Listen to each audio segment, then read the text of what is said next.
नमस्कार, कैसे हैं आप लोग। मेरा नाम राज और कोऑपरेटिव सोसाइटीज के act, bylaws, rules, regulations, notice, circulars and अलग अलग चीज़ों को हम डिस्कस करने की अलग अलग जजमेंट्स भी हम कवर करते रहते हैं और बहुत बेसिक चीज़ों को हम आज के डेट में कवर कर रहे हैं।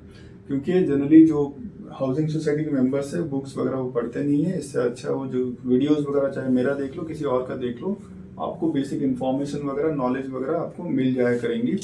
तो आज हम क्या डिस्कस करने वाले हैं कि जो मैनेजिंग कमेटी के मीटिंग्स है, जनरली सेक्रेटरी उस मीटिंग को कन्वीन करता है और सेक्रेटरी नहीं हो तो फिर जैसे चेयरमैन वगैरह कन्वीन करता है।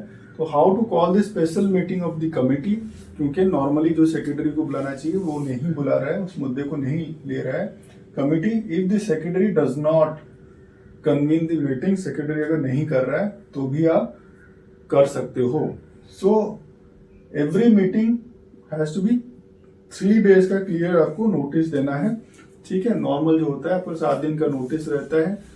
नॉर्मल जो मीटिंग्स वगैरह रहते हैं, अगर ऐसे कोई कंडीशन है तो 3 दिन का आपको नोटिस देना है। ठीक है, और 3 दिन के नोटिस के बाद तो मीटिंग जो भी आपका कर रहे हो आपको टाइम बताना पड़ेगा, किस टाइम आप कर रहे हो, कौन सी जगह में कर रहे हो, किस डेट को कर रहे हो। ठीक है, एंड कौन सा चीज आप वहां पे डिस्कस करने वाले हो ये मीटिंग में, वो आपके जो नोटिस है उसमें क्लियर होना चाहिए। और कम से कम आपको 3 क्लियर डेज ऑफ नोटिस आपको देना ही है। ठीक है, और जितने भी सेक्रेटरी ये मीटिंग का कन्वीन करता है, it has to be in consultation with the chairman of the society. Secretary सब कुछ खुद ब खुद नहीं करता है, वो चेयरमैन के साथ में डिस्कस करने के बाद ही ऐसी चीजों को कन्वीन करता है। और अगर secretary fails to convene such meeting तो चेयरमैन के पास भी ऑथोरिटी है, ऐसी मीटिंग्स को वो कन्वीन कर सकता है और वो नोटिस इश्यू कर सकता है।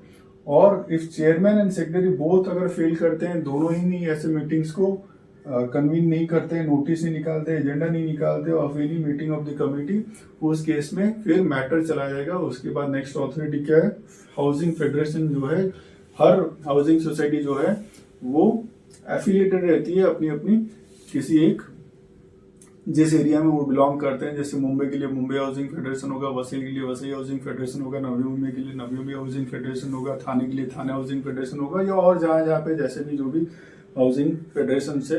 और अगर आपकी सोसाइटी उससे एफिलिएटेड है और मैटर अगर वहां, क्योंकि सेक्रेटरी नहीं कर रहा है, चेयरमैन नहीं कर रहा है, या दोनों जानबूझ के नहीं कर रहे हैं, दोनों फेल हो गए, ठीक है, ये प्रेजेंट नहीं है, दूसरा कोई बीमार है या कोई भी कंडीशन ऐसी हो सकती है, तो meeting of the managing committee के मीटिंग्स है, उसके एजेंडा वगैरह ये कन्वेन नहीं करते हैं, बाकी मैनेजिंग कमेटी के मेंबर्स नहीं करते हैं।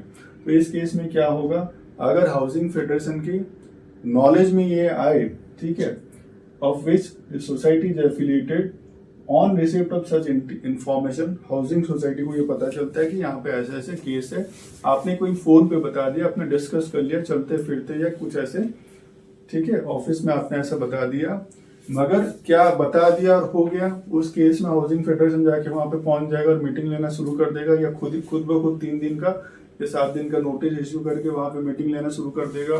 तो वैसा नहीं है। एक तो हो गया इन्फॉर्मेशन, मगर आपको पता चल गया कि वहां पे ऐसा किस्सा है, वहां पे मीटिंग्स नहीं हो पा रही है। एंड दूसरा, रिक्वेस्ट में कॉल फॉर सच मीटिंग। किनका रिक्वेस्ट, अभी सेक्रेटरी तो नहीं है, चेयरमैन तो नहीं है, बाकी बच गए अभी मैनेजिंग कमेटी के मेंबर्स। अब मैनेजिंग कमेटी के मेंबर्स अगर साइन करके दे दे, और अब ये हाउसिंग फेडरेशन को पता है और हाउसिंग फेडरेशन को ऐसा एक रिक्वेस्ट मिल जाता है, तो हाउसिंग फेडरेशन आ सकती है और हाउसिंग फेडरेशन वहां पे मीटिंग कन्वीन भी कर सकती है और कंडक्ट भी कर सकती है और उसका एजेंडा भी सेट कर सकती है on request from the members of the managing committee.